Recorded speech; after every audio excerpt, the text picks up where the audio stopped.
In the summer of 2012, a quiet Spaniard arrived in Swansea. He wasn't famous, he wasn't flashy, and he certainly wasn't the kind of signing that dominated headlines. No viral announcement, no multi-million-pound price tag, just a tall, modest forward with a calm smile and an even calmer finish. But by the end of that season, he had managed to outscore Premier League icons Wayne Rooney, Sergio Aguero, and even Carlos Tevez. Fans couldn't quite believe it. Commentators called him the bargain of the decade. And for one glorious season, he was the face of Swansea City, a club writing its own fairy tale among football's giants. His name was Michu. If you love underdog stories and players the world forgot, hit that like button and subscribe to The Streets We'll Never Forget. Because this is the story of a player who went from the Spanish lower leagues to conquering the Premier League before fate cruelly took it all away. Early life and humble beginnings. Miguel Perez Cuesta, better known as Michu, was born in Oviedo, Spain, in 1986. He wasn't born into fame or privilege. He didn't come from a football dynasty or a superstar academy. Michu's story began on the concrete, pitches of Asturias, where kids played for pride, not for contracts. From a young age, he stood out, not for speed or strength, but for intelligence. He understood space. Like few others, always one step ahead of the defender, always ready to pounce on a loose ball. He joined Real Oviedo's youth system, but progress was slow. While many Spanish prospects were snapped up by elite academies like Barcelona's La Masia or Real Madrid's Castilla, Michu had to take the long route. He played for Celta Vigo B and several smaller sides, working tirelessly, often earning less in a month than some La Liga stars made in a day. But he never complained. His hunger to improve was relentless. By his early 20s, Michu was still playing in Spain's third tier, when many of his peers were already household names. But this didn't discourage him. He wasn't chasing fame. He was chasing moments. He had the mentality of a street footballer, gritty, resourceful, and fearless. His coaches often said he played like a man who had seen failure and refused to accept it. And after years of fighting in the shadows, his moment was about to arrive. Breakthrough at RAYO Vallecano.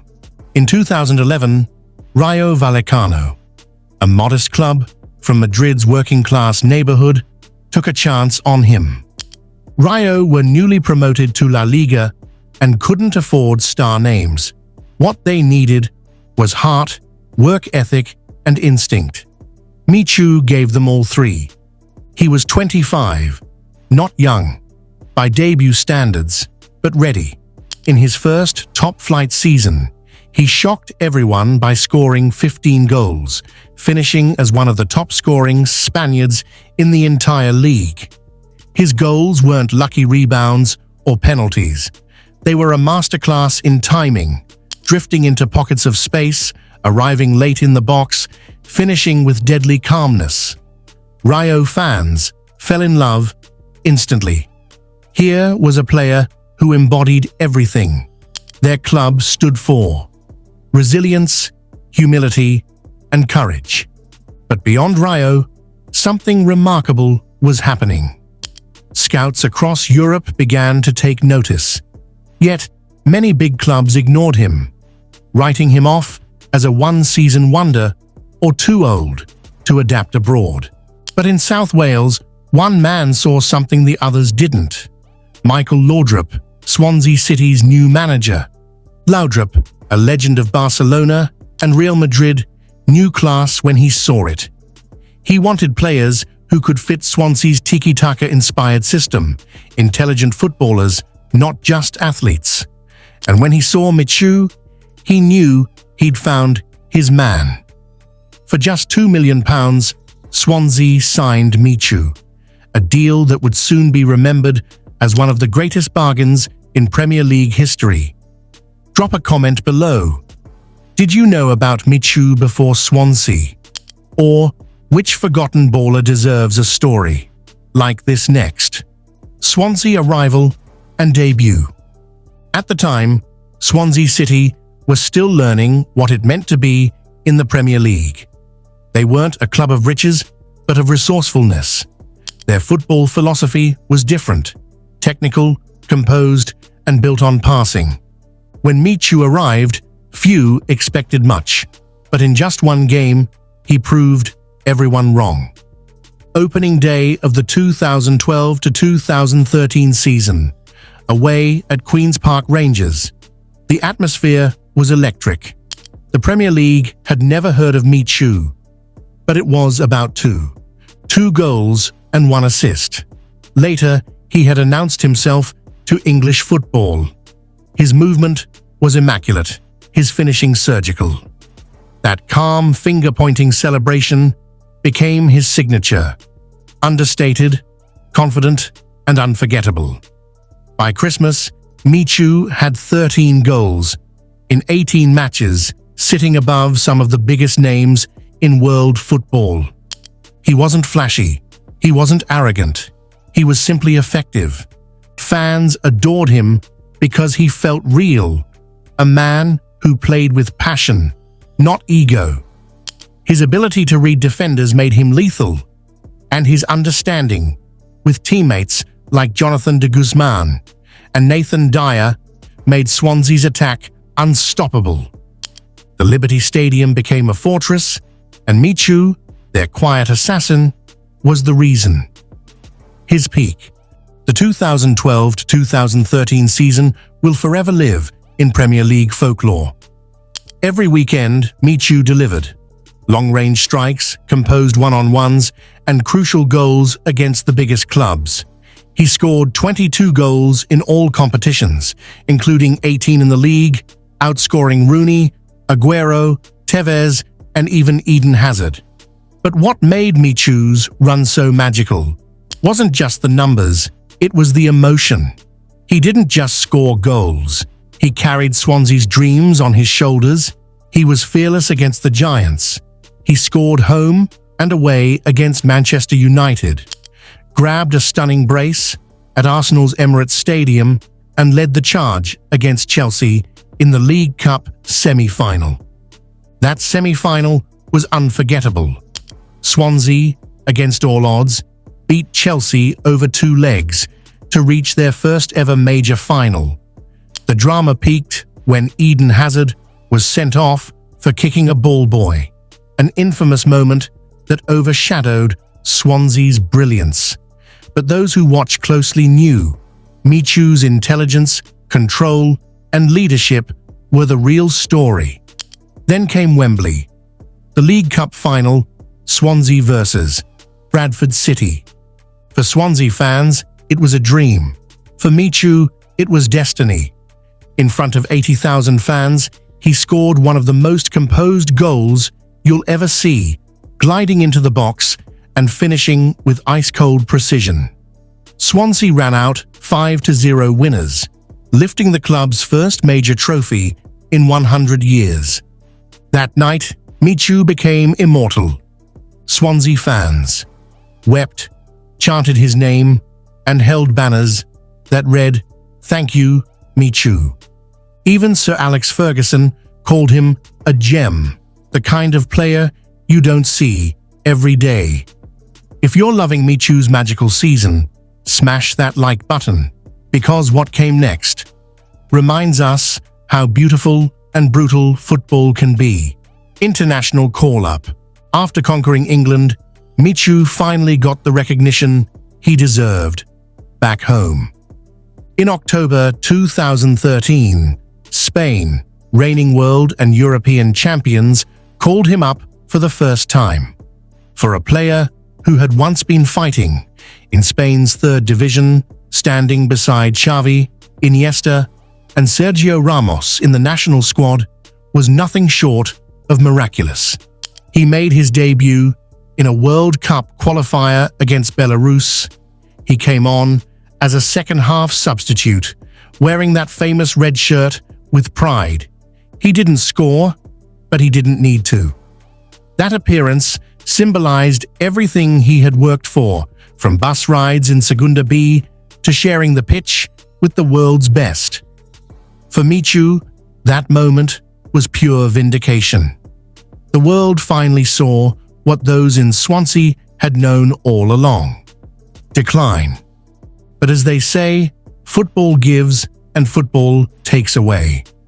After his incredible 2012 to 2013 season, injuries began to creep in. At first, it was a knock here and there. Then, it became constant. Persistent ankle injuries robbed him of his mobility and confidence. He tried everything: rehab, injections, surgeries. But the pain always came back. The following season, he scored only 6 goals, and the sparkle that once made him unstoppable started to fade. Swansea stood by him, hoping for another miracle, but Michu's body had other plans. In 2014, he joined Napoli on loan, desperate for a fresh start.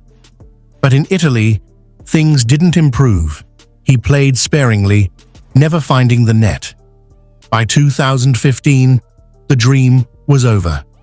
At just 29 years old, doctors warned him continuing could cause permanent damage. He left the bright lights behind and returned to Spain, joining RAYO, a small amateur club, far removed from the fame of the Premier League. It was heartbreaking. Just 2 years earlier, he had been outscoring legends. Now, he was playing for love, not glory. But Michu never showed bitterness. He remained humble, grateful for the journey he'd had. Sometimes, greatness burns too brightly to last. Comment below. Which one-season wonder do you wish could have lasted longer? Final years and retirement. After a short spell with RAYO, Michu signed, once again for his boyhood club, Real Oviedo. He wasn't the same player physically, but his football brain was sharper than ever. He led by example, mentoring younger players, passing on the wisdom he had gained from his time in England. When he finally retired, he did it quietly. No big farewell, no tears, just gratitude. But Michu wasn't done with football. In 2018, he became director of football at RAYO, working alongside his brother. A year later, he returned to Oviedo as technical secretary, helping to shape the next generation of talent. Then, in 2019, he joined Burgos CF, taking on a key role in rebuilding the club. His sharp eye for talent and calm leadership earned respect from players and fans alike. Fast forward to October 2024, when Burgos sacked their manager, Bolo. Michu stepped up as caretaker manager, leading the team to a 5-2 victory in the Copa del Rey. Even from the dugout, he proved that his football mind was still elite. He might have stopped playing, but his love for the game never stopped beating. Michu's story is more than a football tale. It's a lesson in perseverance, humility, and the unpredictable beauty of the sport. He only had one golden season, but that single year was enough to make him unforgettable. For Swansea fans, he isn't just a name, he's a symbol of hope. For football purists, he represents the romance of the game, where effort and timing can still trump fame and fortune. Even today, top players reference him. Erling Haaland has admitted Michu was one of his childhood idols, inspired by his composure, movement, and finishing. That's legacy. That's impact. He didn't need 10 years of stardom. He needed just one year to light up the Premier League and remind everyone that football's greatest stories often come from from the most unexpected places. One season, one player, one unforgettable journey. From Oviedo's dusty pitches to Wembley's shining lights, Michu's rise was nothing short of cinematic. If you love stories like this, make sure to subscribe, turn on notifications, and comment below which forgotten hero or moment you want us to cover next. Because legends don't fade, they live forever in stories like this one.